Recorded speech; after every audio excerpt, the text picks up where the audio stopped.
Travel foodie ടോമിന്റെ പുതിയൊരു വീഡിയോയിലേക്ക് സ്വാഗതം. അപ്പോൾ ഇന്നൊരു പലഹാരത്തിന്റെ റെസിപ്പിയാണ്. മലബാർ ഭാഗങ്ങളിലെ ചായക്കടയിൽ പൊതുവേ കണ്ടിരിക്കുന്ന ഒരു പലഹാരമാണ് നെയ് പത്തിരി അല്ലെങ്കിൽ പൊരിച്ച പത്തിരി. അപ്പോൾ ഇന്ന് അതിൻ്റെ റെസിപ്പിയാണ്. അതിനായിട്ട് ഞാൻ ചൂടായ പാനിലേക്ക് 2 കപ്പ് വെള്ളം ഒഴിച്ചു കൊടുത്തു. ഈ കപ്പിൻ്റെ അളവിലാണ് നമ്മൾ അരിപ്പൊടി എടുക്കുന്നത്. അപ്പോൾ ഒരേ കപ്പ് എപ്പോഴും ഉപയോഗിക്കുക.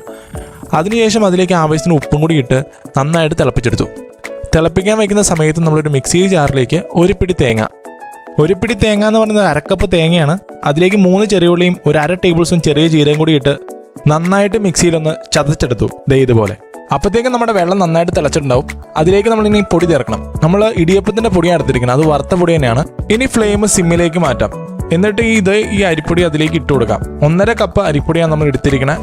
പൊടി ചേർക്കുമ്പോൾ പ്രത്യേകം ശ്രദ്ധിക്കണം. എന്താ വെച്ചാൽ ഈ ഒരു സ്പൂൺ വെച്ച് ഇതുപോലെ ഇറക്കിക്കൊണ്ടേ ഇരിക്കണം. അല്ലെങ്കിൽ പൊടി അടി പിടിക്കാൻ അല്ലെങ്കിൽ കട്ട പിടിക്കാൻ ചാൻസ് ഉണ്ട്.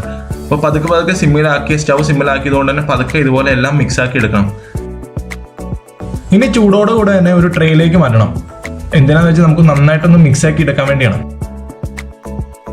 പിന്നെ അതിലേക്ക് ഒരു 1.5 ടേബിൾ സ്പൂൺ നെയ്യും പിന്നെ 2 ടേബിൾ സ്പൂൺ മൈദയും കൂടി ചേർത്തു. മൈദ ചേർക്കുന്നത് എന്തിനാണെന്ന് വെച്ചാൽ അതിന്റെ ഔട്ടർ ലെയർ, എന്താ പത്തിരിയുടെ ഔട്ടർ ലെയർ നല്ല രീതിയിൽ ക്രിസ്പി ആവാൻ വേണ്ടിയാണ്. പിന്നെ അതിലേക്ക് തേങ്ങ ചതച്ചതും 1 ടേബിൾ സ്പൂൺ കരിഞ്ജീരകവും 1 ടേബിൾ സ്പൂൺ എള്ളും കൂടി ചേർത്തു, കറുത്ത എള്ള്. എന്നിട്ട് നല്ല രീതിയിൽ ഒന്ന് മിക്സ് ചെയ്തെടുത്തു അല്ലെങ്കിൽ കുഴച്ചെടുത്തു. ഇതുപോലെ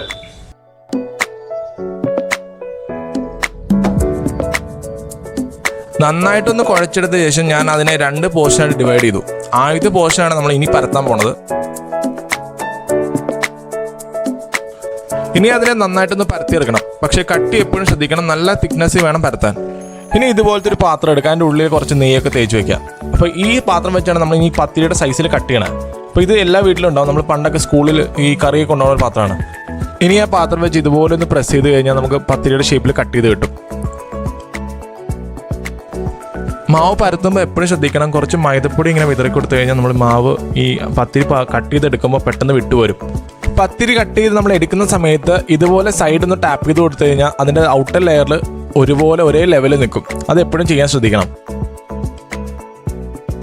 ഇനിയാണ് പത്തിരിയുടെ ലാസ്റ്റത്തെ പരിപാടി. പൊരിച്ചെടുക്കാൻ പോവാണ്. ഒരു കുഴിയുള്ള പാത്രത്തിലേക്ക് ഞാൻ എണ്ണ ഒഴിച്ചു കൊടുത്ത് അത് ഹൈ ഫ്ലെയിമിലൊന്ന് ചൂടാക്കിയെടുത്തു. എന്നിട്ട് പത്തിരി ഇടുന്ന സമയത്ത് അത് ലോ ടു മീഡിയം ഫ്ലെയിമിലേക്ക് മാറ്റി എന്നിട്ട് 2 സൈഡും നല്ല രീതിയിലും പൊരിച്ചെടുത്തു. അപ്പോൾ ഹൈ ഫ്ലെയിമിലാണ് നമ്മൾ കുക്ക് ചെയ്യുന്നതെങ്കിൽ അതിൻ്റെ ഔട്ടർ ലെയർ ക്രിസ്പി ആവും, പക്ഷേ ഉള്ളു വേവത്തില്ല. അതാണ് ഞാൻ ലോ ടു മീഡിയം ഫ്ലെയിമിൽ കുക്ക് ചെയ്യണം. എന്നാൽ നമ്മൾ ഔട്ടർ ലെയർ നല്ല രീതിയിൽ ക്രിസ്പി ആവും ചെയ്യും, ഉള്ളു നല്ല രീതിയിൽ സോഫ്റ്റ് ആവും, വേവും ചെയ്യും. അങ്ങനെ 2 സൈഡും ഒരു ഗോൾഡൻ ബ്രൗൺ കളർ ആവുന്ന വരെ ഒന്ന് കുക്ക് ചെയ്തെടുക്കാം. അങ്ങനെ നമ്മുടെ ചായക്കടയിൽ കിട്ടുന്ന പൊരിച്ച പത്തിരി റെഡി ആയിട്ടുണ്ട്. അപ്പോൾ എല്ലാവരും ഒന്ന് ട്രൈ ചെയ്ത് നോക്കാം. അപ്പോൾ ഇതുപോലെ സിമ്പിൾ വെറൈറ്റി ഫുഡ് വീഡിയോ കാണുവാനായി എൻ്റെ channel travel foodie Tom subscribe ചെയ്യൂ. വീഡിയോ ഇഷ്ടപ്പെട്ടാണെങ്കിൽ ലൈക്ക് ചെയ്യുക, ഷെയർ ചെയ്യുക, കമൻറ്റ് ചെയ്യുക. അപ്പോൾ bye from travel foodie Tom.